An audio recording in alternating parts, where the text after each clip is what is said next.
This is the Dynasty Vipers Vipercast.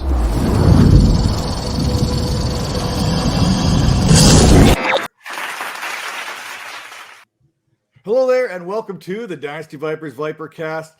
Joining me, as always, we have Major Caldwell and Tara Roberts, and this week we are going to talk about the most underrated players in fantasy football. That could be players that are just simply being slept on, or guys that are too deep for other people to even care about right now. We're going to bring all these players to light in this show. Now, when we say that, when we look around the landscape right now, it is full out fantasy draft season right now. We have the Scott Fish Bowl going on. We've got invites going out to multiple other charity leagues right now. You yourself are probably in some of these drafts right now as we speak, not to mention your home league. So there's plenty of drafting going on, and we're trying to help you get that edge when it comes to your fantasy football leagues. Now, Tara, how many drafts have you done in the past month right now? Not that many. 3. Not that many. Three is a lot left? for a lot of people, though, right? A lot of people don't even have like 3 fantasy leagues, and these are like mock drafts. Are you like, how many mock drafts have you done? How many mock drafts have you been part of? Because I know with the Scott Fish Bowl, there's been mock draft after mock draft after mock draft. I think I've done about 8 or 9 mock drafts. I think I've done about 7 or 8 other drafts right now. So it's been full on busy when we come to drafting here right now. Major, how many drafts have you done here in the last little while? You getting in on that action? I have done maybe 2 drafts so far. I have a few more coming up, but I'm a mock drafter. But I don't like doing it with everyone else. I like to do it by myself so I can kind of formulate my plan and figure all that out, you know? Sounds like Major just does mock. I was gonna say, it sounds like Major just does mock drafts by himself so he can get his guys all the time. Like I'm like outbidding myself. I'm like reaching to get my guys and like against myself. It's funny. First round, Ramondre. Second round, Ramondre. Third round, Ramondre. You know me oh so well, my friend here.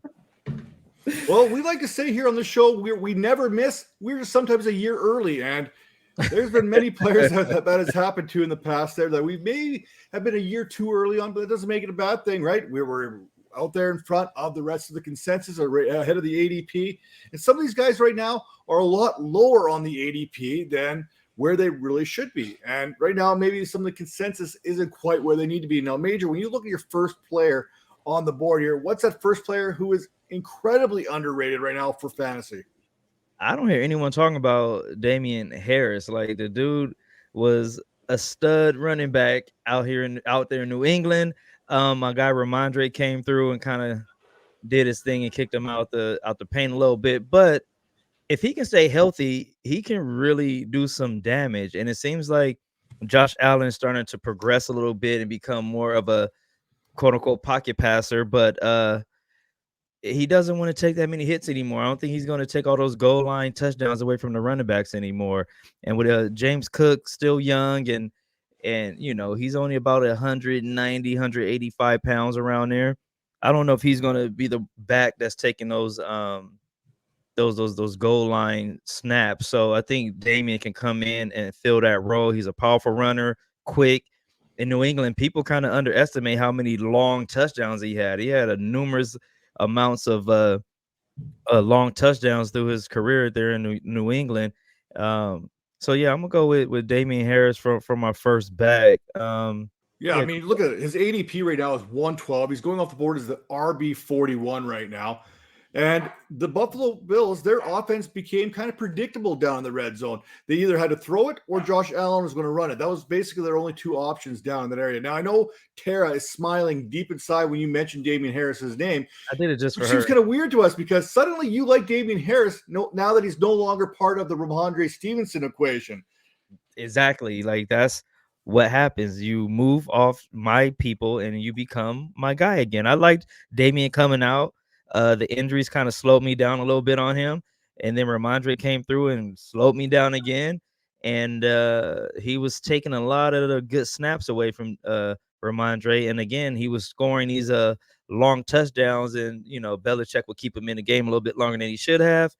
But, you know, I think Tara can appreciate this one. I don't know if she will. I'm sure there's going to be some kind of correlation a little bit later on the show between Damian Harris and James Cook and what that dynamic could possibly look at.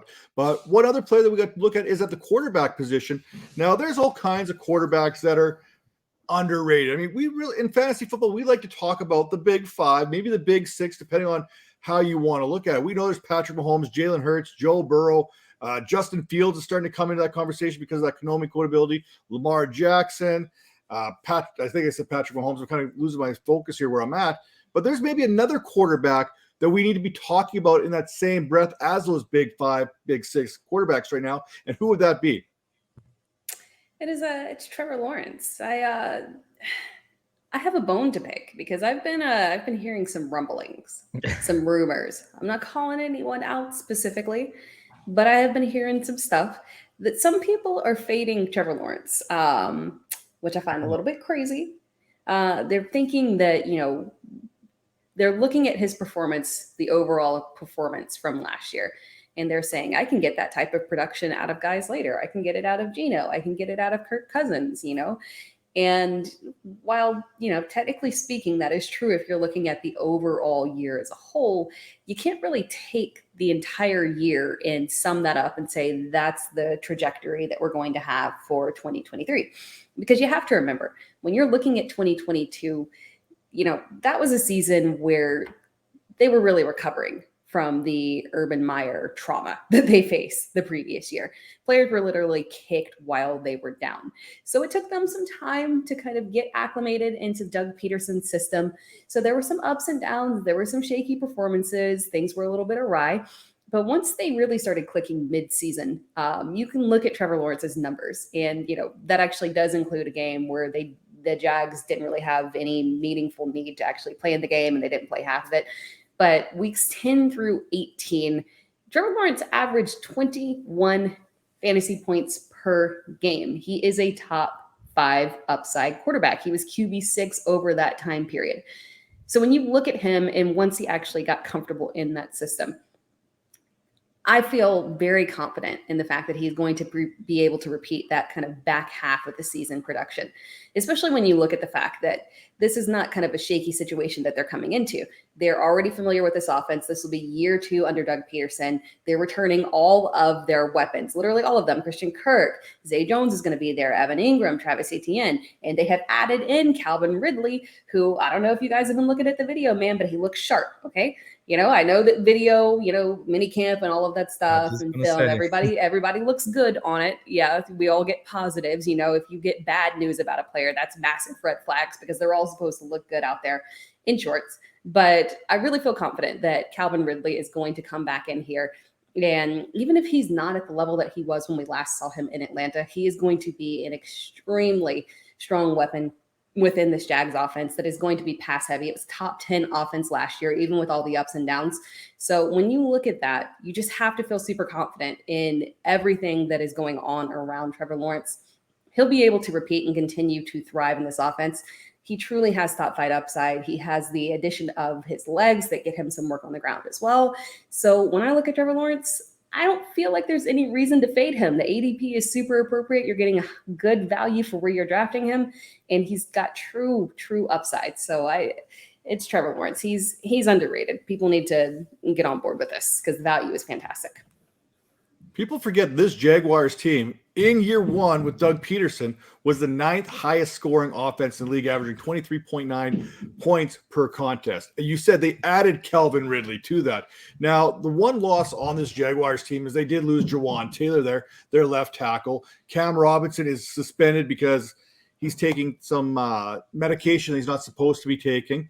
But they did go out there and they did draft offensive tackle Anton Harrison there out of the University of Oklahoma. And we all know tackles out of Oklahoma tend to do well in the NFL. I mean, that's just kind of what happens there. So when we look at a guy like Trevor Lawrence, everything is pointing us towards success. And now I'm right with you because I've been drafting a lot of Trevor Lawrence. In fact, I just did a draft a little while ago where I selected Trevor Lawrence after all the big name after all the big name quarterbacks came on board. I saw you put him on your show sheet. I'm like, nope. I'm going to make sure I get in there before you do. But dirty. You didn't. No, it wasn't straight through it. Tara went off there and got one of the big name quarterbacks much earlier than where I selected Trevor Lawrence. So I felt good. You're getting value with Trevor Lawrence right now in drafts, especially in one quarterback leagues, right? You're getting him in the 6th, 7th round, and that's 6th round is probably a reach. I mean, if you're one, if you're in a league full of sharks and maybe in the quarterbacks start coming off the board, you may feel that you need to get in there in the 6th round and grab that guy, because after Trevor Lawrence, I don't know if I really trust a quarterback. We talk about those big 5, maybe the big 6. I like Justin Fields this year. I like his rushing upside.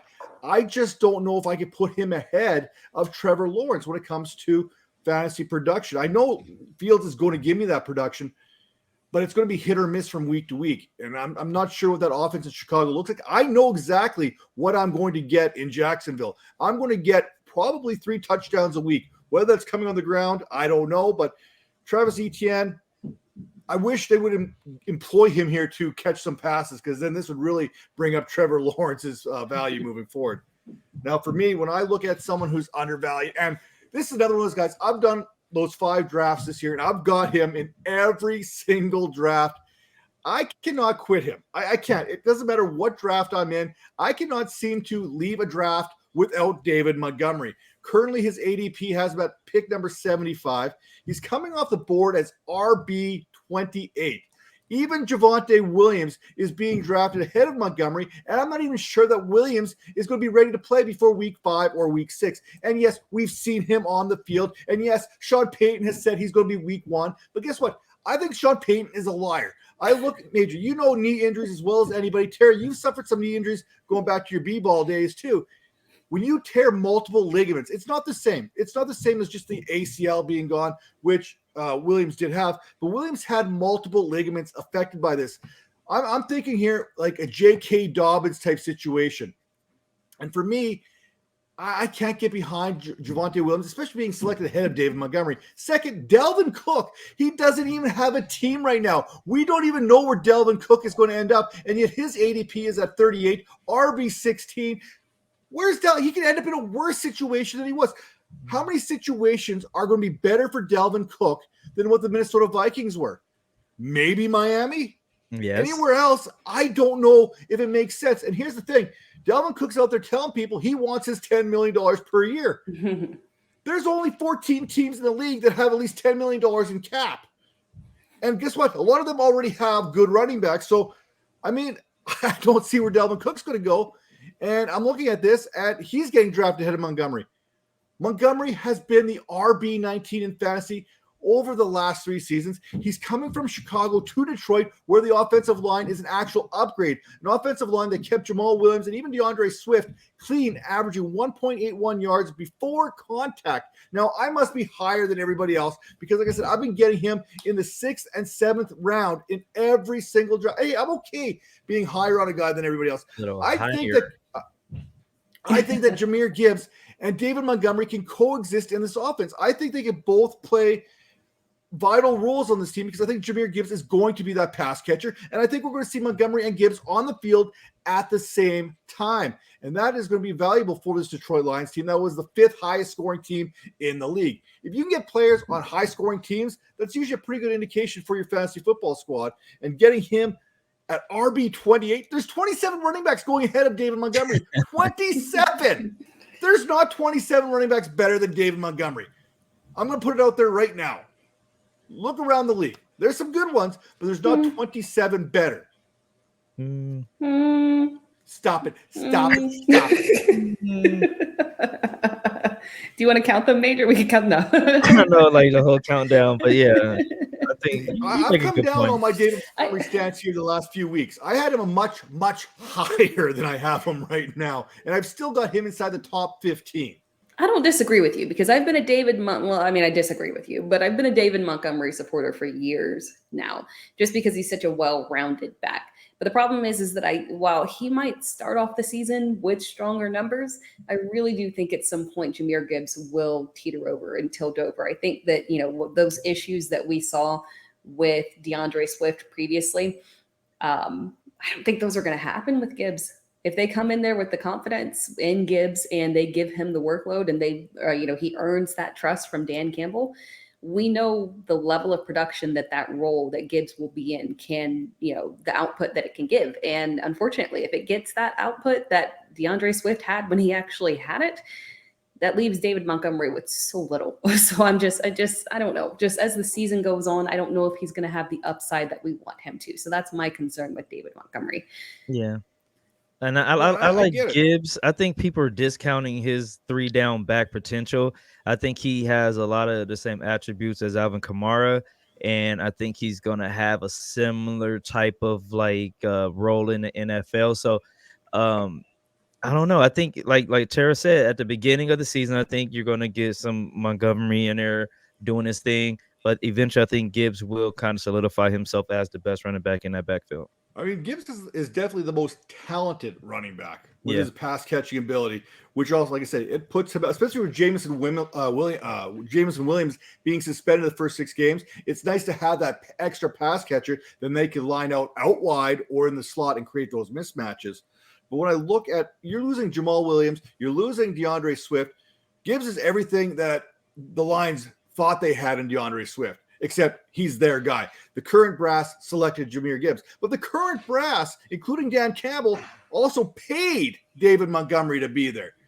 You can't tell me that the Lions are sitting there. They knew they could get Jahmyr Gibbs at pick number 12. Jahmyr Gibbs wasn't going to any other team before pick 12. He wasn't. I mean, even though Bijan Robinson went at pick number 8, they could have got him a little bit later. They got their guy. Hey, I've done lots of drafts where I've regretted not getting my guy, so I get why Detroit made sure they got their guy early. But they could have waited. So I'm looking at this, and they got their guy in Jahmyr Gibbs. They also signed their guy in David Montgomery. I can't remember the numbers. I think it was like 3 years, $18 million. I mean, it was a significant amount of money for a running back that they don't plan on playing. I don't get it. So I think that you're going to see this being about a full-out running back by committee, but both these backs have very distinct roles. Not like Jerick McKinnon and Isaiah Pacheco, where they both had success in fantasy, but where you can play these guys at the exact same time. So I like this. Now, talk about pass catchers here. Major, this guy's been on your list probably for the last 3 seasons. So I'm going to give you the floor here because I've also drafted a few shares of him here in this offseason. So tell me why this has been a good move for me. Yeah, man. If you guys look on that ADP thing, I'm not one of those guys, but if you look all the way down, just keep going down there, go down a little bit further down. Yeah, at 216, you got my boy Paris Campbell out here. Making a move to the Giants, I think, is really going to revive his career. Last year, he took a pretty good step. He had 63 catches, 623 yards, 3 touchdowns with like Matt Ryan, or I don't even know who's that quarterback. Any and everyone's playing quarterback, and he made some pretty good numbers there. And I think with the Giants right now, their receivers, anybody can become that wide receiver 1 in that offense. I mean, the tight end is probably going to be the number 1 option in that system there. But, Paris has a chance. He can beat out Isaiah Hodgins or Darius Slayton or whoever. Oh, I mean, they got a pretty good rookie. I'm not even that big on him either, but I think Paris has a really good opportunity to do his thing. The one thing I don't really like as much, I've been hearing reports that he's moving all over the field, kind of a gadget type of thing. They had him working with the running backs this week. If he can do something like a Debo type of a role, maybe I can get on board with that a little bit more. But the one thing I do like about Paris, he's really got the slot. He can play the outside. And, they're going to try to move him around a bit. I just hope it doesn't become a gadget thing. And the one thing I really like about him is shows his dedication and his hard work. After numerous leg injuries, he is still one of the fastest players in the league. Last year, he had the fastest miles per hour at 22.11 miles per hour. At the combine in 2019, he ran that 4.3. So the speed is still there. So that shows that he's serious about this. All the rehab and all that stuff, he's not lacking. He's doing his job. And I think he has an opportunity with the way this Giants offense is kind of like formulating. The receivers are like, he can beat out these receivers. He's that good. The talent is still there. I think he just needed an opportunity. And, your guy, Vanilla, you thought I was going to say it, psych. But, yeah, I really don't like Jones, but I really want him to do well because my guy Paris is out there, and I was really hoping Paris went to like the Niners or something, but hey, we're gonna do what we can. I had Paris on my team since the beginning, on every one of my fantasy teams. So go down there, grab him. Really good value there. Like I said, he has an opportunity to be that wide receiver 1, and you're getting him at like 216. So I think you're winning there. Yeah, the Giants situation is very interesting here because there are so many wide receivers already there. We know that Hodgson there and Slayton can play the X and the Y, but the slot is where it becomes very, very interesting because there seems to be a bit of a roster clog up going up there. I mean, you got Paris Campbell, you got Wan'Dale Robinson, Sterling Shepard. You want to talk about underrated? Sterling Shepard has been Daniel Jones' guy whenever he's been healthy. Unfortunately, like Paris Campbell, Sterling Shepard's had some issues with injuries in the past. They also got out there, they went out and signed Jamison Crowder. So it's quite the interesting wide receiver situation or slot receiver situation there in New York. Now, I've been doing my kind of top 5 fantasy assets team preview series here, and Paris Campbell's one of those guys that kind of keeps coming back to me where I don't know exactly what to expect from him, but I do know that unlike you, I kind of like him doing these gadget things because what they're doing with him lining him up at running back is kind of what they did with Wan'Dale Robinson the year before. Now, Wan'Dale Robinson, we know what kind of talented player he is. He's always been that gadget type player going back to Kentucky, and even I think it was Nebraska before that. So we know what Wan'Dale Robinson is going to be able to give this team, and we know that Slayton's battled some injuries in the past. We know Sterling Shepard's battled some injuries in the past. So there's going to be opportunities for Paris Campbell as long as he can keep himself on the field. Now, Tara, I know you wanted to kind of chime in real quick there on Campbell. What do you got? Here we go. No, I'm not going to say anything negative. I mean, the wide receiver room is really wide open. And at that ADP, really at any ADP for any of the Giants wide receivers, you really can't go wrong. I do think it's going to center around Darren Waller. But again, that's another health permitting situation. Right. Hopefully, I don't want to see Paris Campbell in that gadget role because I get a little bit concerned. That's where you get into those situations where maybe you're playing running back a little, you're getting a little bumped around a little bit more, higher injury rate that's plagued Paris Campbell. So him staying within the slot would probably be a little bit more effective for him. And side note, I might have to ad lib here, little freestyle on the underrated value of Daniel Jones, just so we could, No, we're not doing that. We're talking about Paris Campbell right now. So we can make Major happy. If we've got time, we'll just, we'll add that in just for the fans on the show. Major. So quick question for both of you guys. How do you feel about Paris on the outside? I know you guys both talked about him in the slot, but what do you think about him on the outside? I'm not as big on him on the outside there. I think the slot is what suits him the best. I think this is where he can stretch defense. I think this is where he can attack defenses. You mentioned that 4.3 speed there. That's where he's going to be most effective. Two-way go type things. We know he can get in and out of those cuts. Hodgins isn't going anywhere. He's their big man there for the Giants. He's going to be the guy on the outside. He's going to be their red zone target. And you're not going to replace Slayton after what Slayton kind of did last season. So could Campbell play the outside? Yeah, he could play the outside if he had to. I just don't think that's where he's going to be the most successful. And I don't think that's where the Giants are going to be most successful, having him on the outside. So for that, I'm going to keep Campbell to the end. Yeah, I agree with that. And, for a fantasy perspective as well, it's probably better for him to be in the slot specifically because, as we talked about Sterling Shepard, the one that's always thrived, it's really been that slot role. That's where Daniel Jones just kind of excels in terms of pumping fantasy value into players. So because he can't throw the ball down the field. So, yeah. That's not true. That's not true. Well, it definitely makes something easy. We know that the Giants like to run play action. This is where they had most of their success. And the best way to run play action is when you have a running back, Saquon Barkley, who's able to run the ball. So hopefully he's going to be there because that opens his play action game. Play action will start opening up those seams where Darren Waller and Paris Campbell can attack. It doesn't necessarily have to be a deep shot, but once those safeties start creeping in, that's when those slot guys can really attack the seams. Now, speaking of being able to attack, and maybe attack out of the backfield is probably the best way to put it, Major talked about Damian Harris being an underrated player. Tara, talk to me about another underrated player in this Bills backfield. So Matt wants an argument. I'm not going to argue. I love debating Major, but I will not debate him on this one because I do think this is going to be a committee backfield. Damian Harris is going to get plenty of burn. From a fantasy perspective in PPR leagues, it kind of makes me want to stay away from him because we know if they're segmenting stuff that pass catching is just not the area where Damian excels.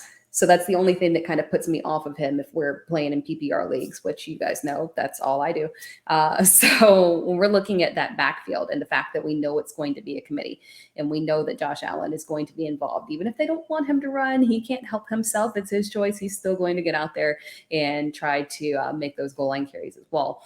So when I'm looking at this backfield and I look at the way that James Cook operated last season, yes, he is a smaller back. Size does make it difficult for him to be a 3-down back, but he was incredibly effective, not just through the air. He's not just a pass catching back. He was very effective on the ground. He averaged over 5.7 yards per carry. So he's not a power back, but he's a shifty guy that can get around there, has big play capability, and can be very productive on the ground with that receiving upside. So kind of when I'm looking at this backfield, and the reason that I don't view it, aggressively negatively, especially when you consider the ADP for all of them, this to me looks like it could shape out as kind of like a Dallas light situation. And I say a light situation because they're not going to be as run heavy as Dallas was. And you have Josh Allen in there, who as a quarterback is going to run a lot more than Dak did last year. But I think what we're going to see in terms of the split of this backfield is we're going to have Damian Harris, obviously, and that is a Ezekiel Elliott role. A lot of goal line touches. That makes a lot of sense. He should be effective on that. But James Cook, kind of like similar to Tony Pollard, I don't think he's going to be utilized in an exclusively 3rd-down back role. I think he's going to get some early down work as well, some decent work on the ground, maybe somewhere in the area of 10 to, maybe 13 carries. And when you add that in with the effectiveness that he has, the high yards per carry and a little bit receiving upside, yeah, he's somebody who we're looking at an RB3, and he's got some upside. We're in the right situation. He could be a good target for people that are going with either hero or zero RB strategies, because ultimately when you look at the talent, he has that upside. If the situation just kind of tilts a little tiny bit his way, he can give you a solid RB2 production. Maybe if things all go well, low end RB1 is the high upside situation. I think the talent is there, the opportunity is there, and the ADP is not bad. So I like the value that I'm getting out of James Cook. Real quick, you talked about Damian Harris and catching. The man can catch the ball. He just didn't get the ball thrown to him. Like last year, on 21 targets, he had 17 receptions. A year before that, on 21 targets, he had 18 receptions. So he can catch the ball. You just got to throw it to him. Yeah, lots of running backs. Basically all of them. You got to be pretty inept to not be able to just kind of mildly handle a dump off out of the backfield. But he, I love how you just find a way to I give it to you on that. I like that. Speaking of dump off, that sounded like you just got dumped on. She used words I don't even know how to pronounce. So I'm like, you win. I don't get it. Sorry. So yes, he caught some passes, but that is not his specialty. Thank you for dumbing it down for me. Thank you. Well, speaking of dumbed down, this seems like a dumbed down version of the Lions backfield, right? You got James Cook, who is the pass catching type back, who's going to have value. You've got Damian Harris, who's going to be that guy between the tackles that's going to pound it. Now, I know a lot of people were concerned about James Cook's ability and his efficiency numbers should he have a bigger load, because one of the nice things that's appealing about James Cook is how efficient he was with his touches. Obviously, that efficiency rate is going to drop the more touches you have, and that's where Damian Harris kind of factors into the whole equation here. So this is one of those things that they are a 1A, 1B running back by committee type approach where they both have fantasy value. You could flex both these backs any given week. Now, Tara, when I look at the ADP and I see David Montgomery there at RB27, I see James Cook there at RB29, here's kind of the running backs that are ahead of him. Isaiah Pacheco, obviously, is ahead of James Cook. So would you take James Cook or Isaiah Pacheco with their current ADP? Oh, that's a good one. Yeah, that one is painful for me because I do love Isaiah Pacheco, and we did see him pop a tiny bit in terms of getting a game or two at the end of the season in the playoffs with receptions. I just don't know if they trust him in pass protection. I would still probably go with the guy that I know is going to get somewhere between 15 to 20 carries, and he may not have the receiving upside, but I would probably lean that direction with Isaiah Pacheco, but it's super close for me. I was going to say Pacheco is under. People are not talking about how many running backs is in that Kansas City backfield. They have a lot of running backs back there. Well, and I think we're the best one. Sorry, Tara. I was just going to say, I think the best one we have yet to see, because there's a big bruising back that's got some speed and that's got some catching ability there that they drafted or they got here in Pierce. So this is a guy to keep an eye on. Right. We don't have him in our sleepers, or we don't have him in our underrated players because we haven't seen him yet. But I mean, this is a guy to kind of keep an eye on here throughout OTAs, because I'm hearing guys like Jerick McKinnon talk about how big of a freak this kid is. And Jerick McKinnon, he's been around, so he's seen some pretty good running backs in his day, going back to his time in Minnesota. Now, Tara, you know how I got all antsy there about David Montgomery being behind Dalvin Cook, who doesn't even have a team, behind Javonte Williams, who may or may not play anytime soon. So when you look at these running backs, Javonte Williams, James Conner, Rachaad White, DeAndre Swift, who cannot stay healthy, Miles Sanders, J.K. Dobbins, are there any of these running backs you're like, no, we need to make sure we get James Cook ahead of any of those guys? I mean, yeah, and I understand. So I do have these guys ranked ahead of James Cook, so don't get me wrong on that one. And there's justifications as to why they should, in theory, be taken before him. But there are certain guys who I would fade and prefer to go with James Cook slightly later. So kind of that's the area where I would kind of say maybe like a DeAndre Swift is a guy that I look at and I would rather pass over him, just because I know what can and can't be with him, and maybe take something that's a little bit less risky. But I don't know if I would, jump James Cook ahead of any of these guys, really. But you'd be happy to get James Cook three rounds later compared to where Swift is going. Yeah, it's all about value. Well, speaking of value, looking at the wide receiver position, I'm going to turn my attention to Dallas here. And I'm going to turn my attention to Brandon Cooks, ADP of 100, wide receiver 42. I'm going to completely forget about Brandon Cooks' time spent with Pep Hamilton. Hamilton never knew what to do with Cooks, who missed out on a 1,000-yard season for just the second time in his 8-year career here. Now, Houston, it was a mess. Even the targets that Cooks did see, only 65.6% of them were deemed catchable.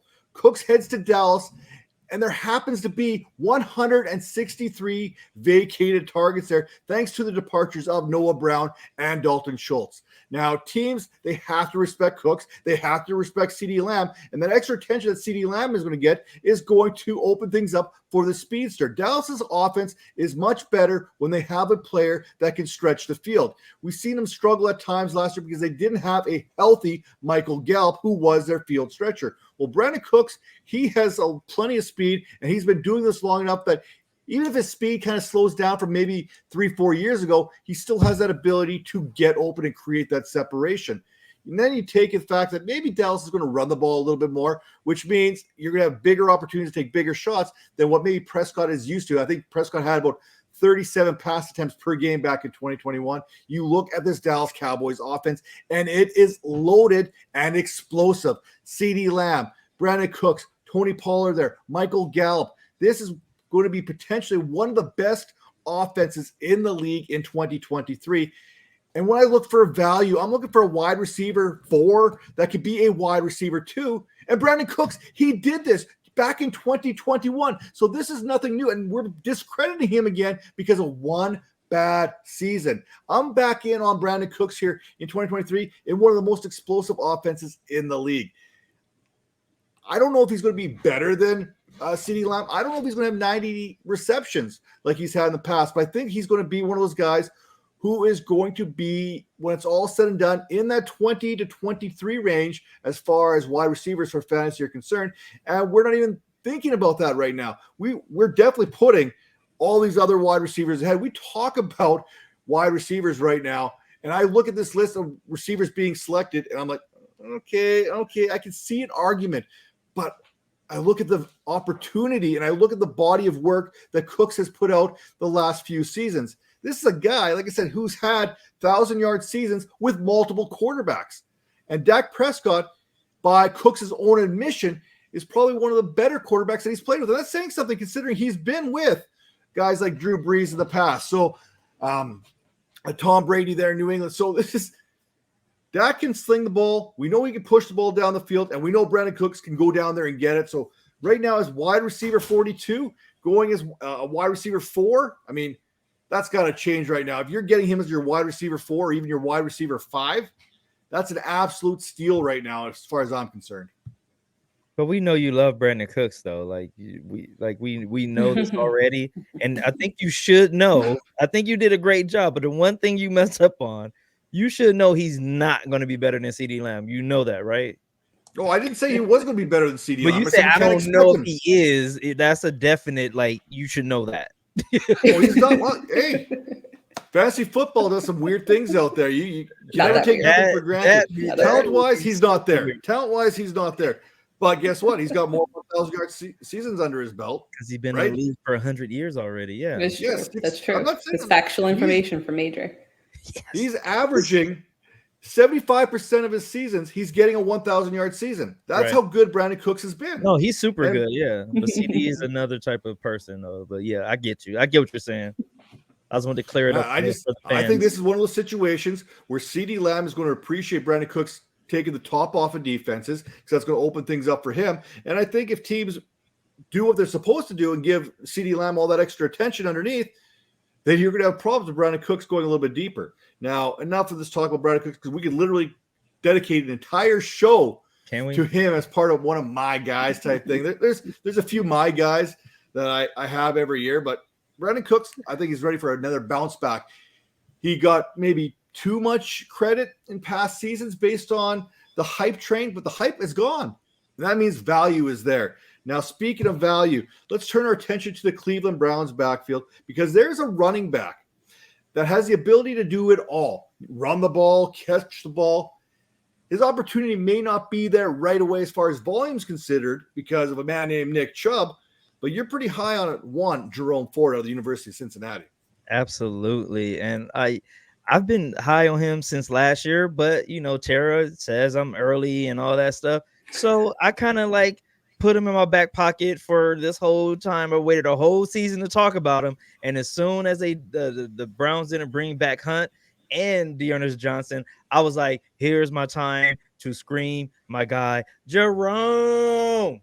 You go hear that all season now. That's like my Ramondre. Jerome's a new one.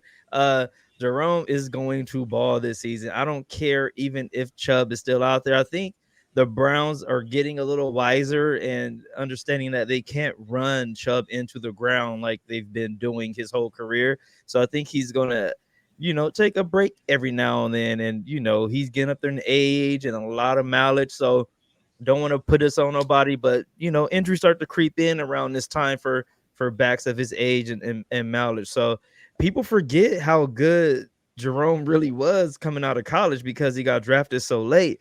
But in Cincinnati, he ran for 1,300 plus yards and 19 touchdowns. Like this dude knows how to find the end zone.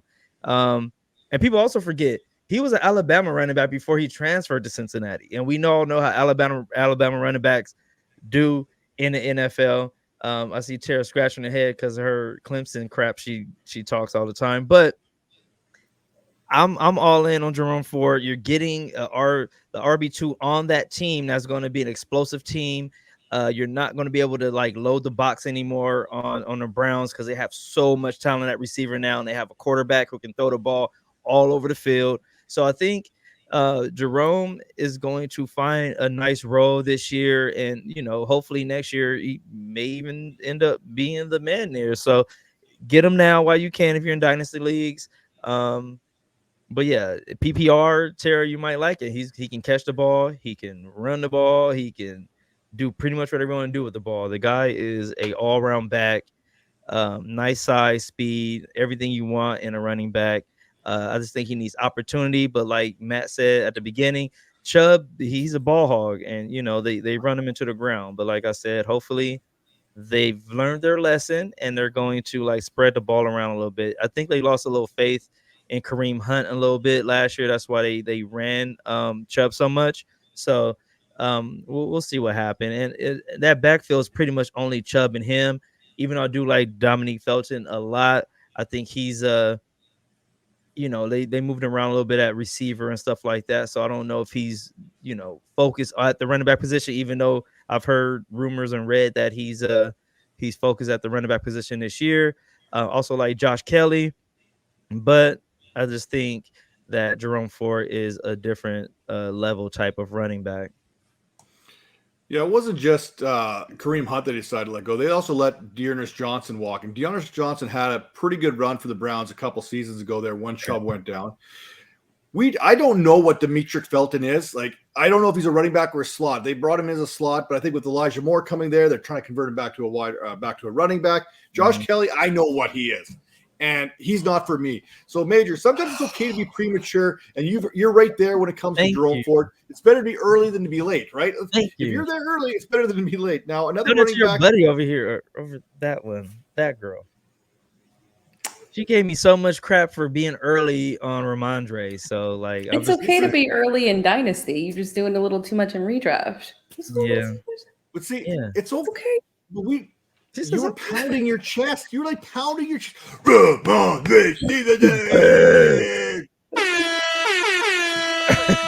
job, Matt. That's why. Sticking with the running back theme here. A running back who's early on in his career. So it's okay to get early on this. It's an interesting one with an ADP of 155. He's coming off the board as the RB 52. And some may even look at him as the RB3 within his own team. Is that fair, Tara? And kind of talk to us about Rashawn Johnson. It is fair. It is fair because, more than likely, this is going to be a committee. We're probably not going to see, barring any injuries, we're not going to see any running back kind of, aggressively take over early on in the season. And as of right now, Khalil Herbert is the clear front runner. We know that. We've seen, his work on the ground has been, immaculate. He's extremely effective on the ground. There's no taking that away from him. Then we've got Donta Foreman as well, who has shown, he's recovered from his Achilles injury. He's bounced back well. He's got pop back in him. We know the value that he initially had when he was drafted, and he's really showcased that he's a strong early down back. And then we've got Rashawn Johnson as well. And when people look at Rashawn Johnson, they look at him, and obviously there's not a lot of production to point to in college because he was playing behind Bijan Robinson, but literally anybody and everybody would have played behind Bijan over the past couple of years because he is Bijan. But while there wasn't a ton of production to look at, we've got valuable production to look at with Rashawn Johnson. And what we can put together is that he is a clear 3 down back. He has the size. He has everything that you would want in an early down back. And then on top of that, he also has the pass catching ability and the pass protection ability. So that's the key that I look at when I'm looking at Rashawn Johnson and how he is going to, technically be RB3 in this offense, but how I think he is going to work his way into a specific role on the field in this committee. And as he works his way onto the field in terms of his pass protection, because he has the clear advantage in that area. We know for a fact, Khalil Herbert lovers, I'm sorry, he's fantastic on the ground, but, we know for a fact that he cannot pass protect. And it's a big bone to pick that Chicago has with him. And that's why, Matt's guy, David Montgomery, was still so aggressively used, even though he was the less effective back between him and Khalil Herbert. But he was the one that was more well-rounded, and they utilized him at a higher rate because they could trust him in pass protection. So that's something that's going to knock Herbert a little bit, and that's going to give an edge to Rashawn Johnson because that's one of his better assets. And if he can really carve out a role in this rotation, and you look at the size that he has, there's no reason to, he's not a little, scat back. There's no reason to exclusively say he's going to be on third downs and he's going to be catching passes. No, you'll probably see them trying to work him in with some early down work as well, and it's going to become a 3-headed monster. But if there's anyone that is capable of performing a 3 down back role, very effectively in this committee, it's Rashawn Johnson. So, as we kind of, move forward in draft season, I think what we're going to see is Khalil Herbert, who is a fine value pick right now. There's I won't deny that. If you're drafting right now, Herbert is excellent value. But as he gets that official, this is our guy. He's our lead back in theory. And we're moving forward closer to preseason. That ADP is going to jump dramatically. He'll no longer be the value pick. And you'll want to look at a guy like Rashawn Johnson later on in the draft to kind of be a strong high-end handcuff that also has some standalone value. Khalil Herbert must felt like he got done dirty. right? You know that he knew that David Montgomery wasn't coming back before anyone else. I mean, there was no real secret that David Montgomery's time in Chicago was done before the season even ended. I mean, we knew that was going to be the case. Then you got to think to himself, the dude's averaging 15.9 fantasy points per contest when he gets 11 carries. So we know that Khalil Herbert can do the job in fantasy when given an opportunity. So what does Chicago do? They go out there and get a running back that's capable of 250 carries per season. He did it in Houston. He did it in Carolina. Donta Foreman is that guy. And then what they do is they go out there and draft a guy out of Texas. And I don't know if you're a tread on the tire kind of person, but Rashawn Johnson doesn't have a whole lot of tread on the tire after sitting behind Bijan Robinson. Anywhere else in the country, we probably would be talking about Rashawn Johnson as a much different player than what he is. And guess what, Chicago? You're going to like him. He is Chicago embodied, right? He is that between the tackles downhill runner who is going to smash. So not only you're going to have a fan favorite there by week number 3, Khalil Herbert's just going to be like, what can I do? He's done nothing wrong. Khalil Herbert has done everything that he's been asked of the Chicago Bears, and they're just doing him dirty. I mean, hey, it is what it is at this point. But a quick question before you move on. What week is Johnson starting? I don't know if he's going to start. I don't think Tara mentioned this. She said this is a 3-headed monster. This is like the Chicago Hydra going on here. One of these heads have to get cut off before someone can take this job. I think it's such an interesting group because Foreman is a power back. Rashawn Johnson's a power back. Khalil Herbert is more of that pass catching speed guy, breakaway ability. Truth is, we really don't know what we have in Johnson. We've got very limited film on him, right? He doesn't have a whole lot of touches. He doesn't have a whole heck of a lot of everything. So it's going to be interesting how it plays out. But I'll tell you this right now. As the games get colder, and you know this, Tara, as a Green Bay Packers fan, there's less people willing to hit A.J. Dillon when it's negative temperatures. And there's going to be a lot less people that are going to want to hit Rashawn Johnson when those temperatures start to dip a little bit. So, Tara, do you think that I think he's the best all-around back in that offense. I think something's going on with Foreman where he's bouncing around, even though he's having pretty good seasons. You mentioned that Khalil Herbert, he's the pass protection, all that good stuff. Johnson can do it all. Like, I'm thinking he's going to start sooner than later. The problem is that I don't know if so he is the most well-rounded back, but even when we've seen, with David Montgomery, it's been a couple of years since Chicago really gave a full commitment of this is our 20 carry guy. So I just don't think it would have to be a couple of injuries for one of them one of them. If Foreman or Herbert, if one of them goes down with an injury, then I can see where we've got a special situation where that might happen. Gotcha. Because unfortunately, I just don't. Even though Johnson is the one that, in my opinion, is the most 3-down back capable, the most well-rounded. I don't know if we're ever going to see a situation where they just straight up say we're fading these other guys. They'll still work them in. So I don't know if that's going to be the case. I think it's just going to be a committee. And it gets a little bit ugly when you're looking at the fact that it's Justin Fields as well and the amount of work that he has on the ground, which also kind of keeps you away from those early down guys because that competes with, competes with Justin Fields. So I think that's where Rashawn has the upside. But unfortunately, I don't think we've got to have one injury before we can see a 3-down back situation. I guess it depends on how much Chicago wants to run the ball this year. They were the number 1 run team last season, thanks to David Montgomery and Justin Fields. You mentioned Rashawn Johnson's ability in the pass protecting game. They also drafted Darnell Wright. So if they are keen on protecting Justin Fields, they got him a DJ Moore. We know what teams do when they want their quarterback to start passing more. Philadelphia, Jalen Hurts, A.J. Brown. Buffalo, Josh Allen, Stephon Diggs. Chicago, Justin Fields, DJ Moore. So if they want DJ Moore to start passing more, then Rashawn Johnson makes a lot more sense because you got Darnell Wright there locking in as a tackle, and then you got Rashawn Johnson in the backfield picking up whatever else he needs to. Now, when I look at the tight end position, because this is where my final most underrated player comes from, there's a lot of tight ends that could be that player that we're not talking about, Jawan Johnson. I love Jawan Johnson there in New Orleans. I think he's poised to have a big season. Jelani Woods, so much upside there in Indianapolis. Irv Smith, we're just waiting for as soon as Irv Smith breaks out, Tara and I are going to be doing victory laps. I mean, this is 3 years in coming that we've been waiting on. Tyler Conklin's another guy that we're not talking about at the tight end position. He's got himself Aaron Rodgers. Aaron Rodgers made Robert Tonyan fantasy viable at one point. So he could also make a guy like Tyler Conklin relevant once again. But the guy I want to talk about is a player that it pains me to say this because I have such disdain for the person.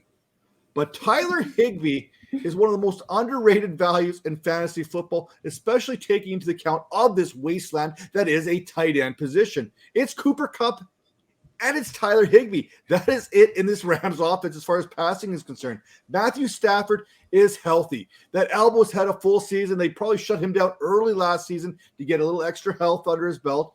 And somehow, some way, Tyler Higbee was 7th in fantasy scoring amongst tight ends with 144.7 points.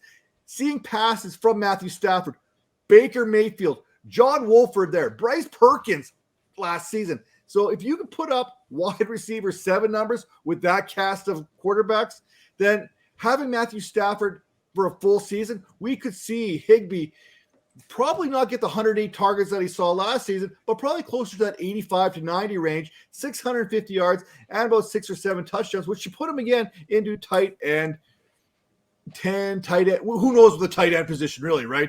I mean, 100 points in fantasy could probably get you into the top 10. Higbee right now is not being drafted like that. His ADP has him at 138. He's going off the board as a tight end 15. Tight end 15. This was just a tight end 7 last season, and he's going off as tight end 15. How do you get a better quarterback in Matthew Stafford coming in healthy and lose value? Because it's Tyler Higbee. Baker Mayfield, John Wolford, Bryce Perkins, and you somehow are degraded in value as far as fantasy is concerned? That doesn't make sense for me. So, I mean, say what you want about the person, but the value right now at tight end 15, I know Bob Harris has done me dirty a couple times in drafts, taking Tyler Higbee as a second tight end. That second tight end is probably better than my first tight end a lot of times that I'm drafting, right? That's the case when it comes to Tyler Higbee. But, I mean, that's where we are. And I think people need to start understanding that Tyler Higbee is going to be a value, especially being drafted here at tight end 15.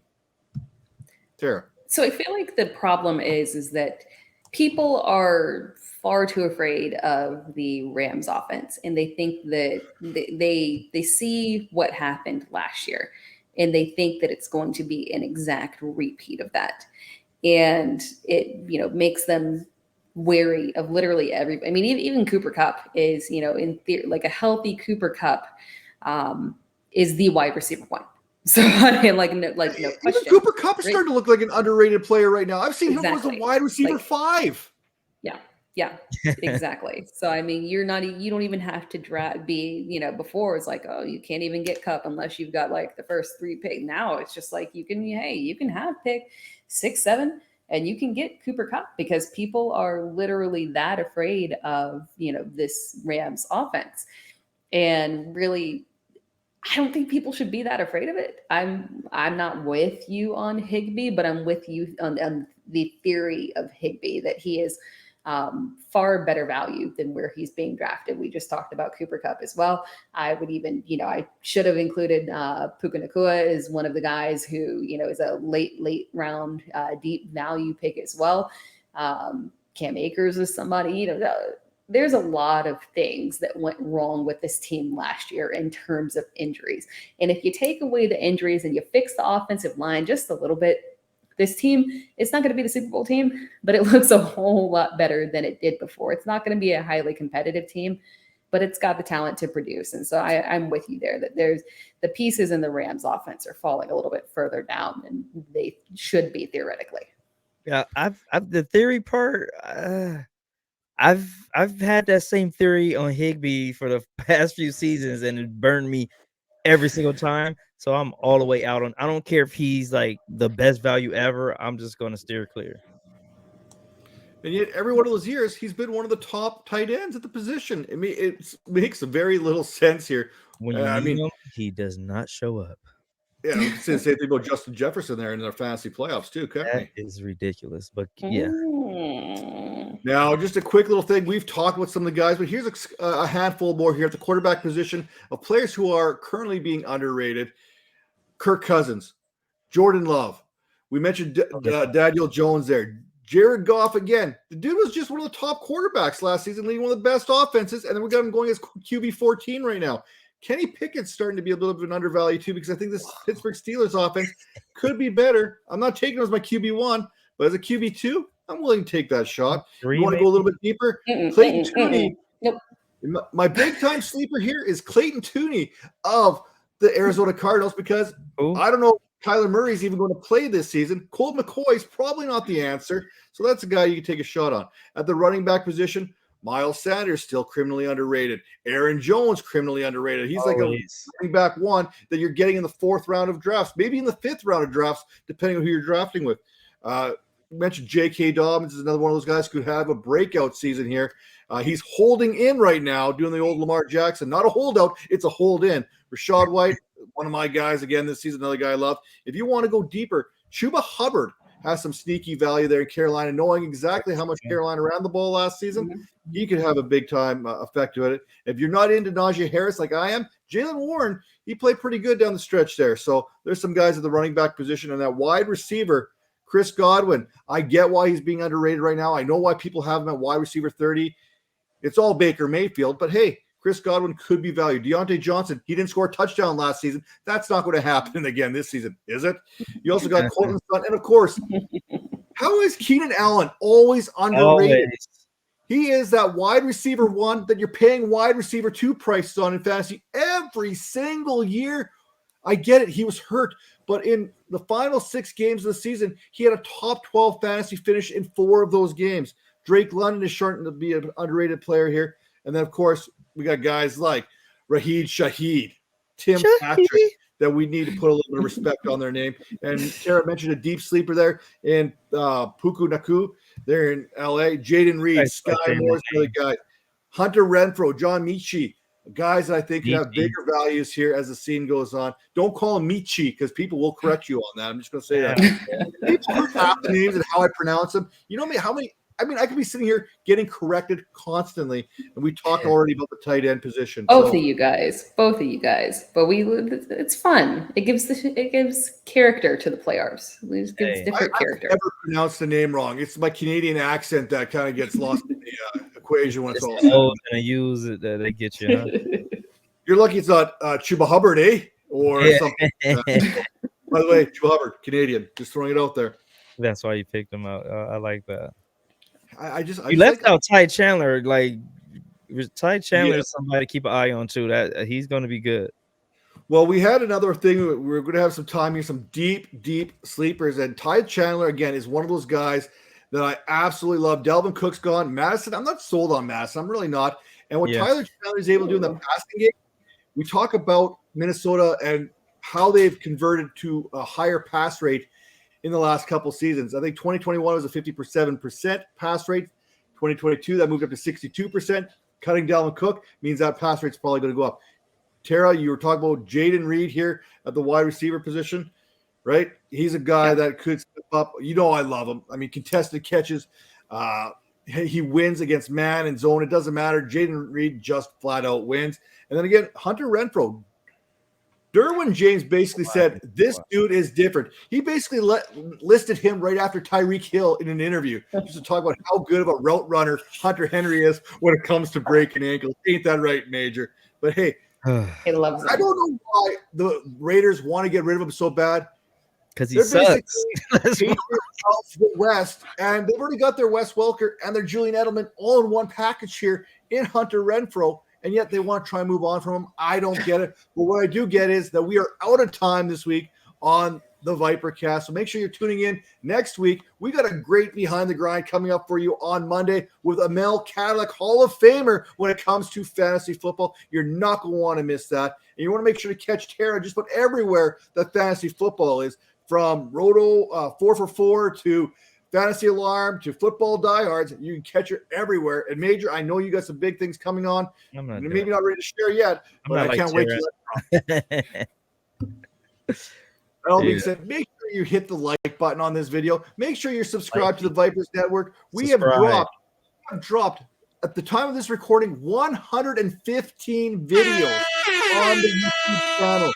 So there's content galore. Probably one of the most content-driven YouTube channels out there today, especially in the industry. So high quality, great analysis. Make sure you check it out and hit that subscribe button. We will see you guys cluing in here next week when we continue on with our Behind the Grind, with our fantasy breakdowns, our team by team previews. We got you covered for all your fantasy football needs. Take care.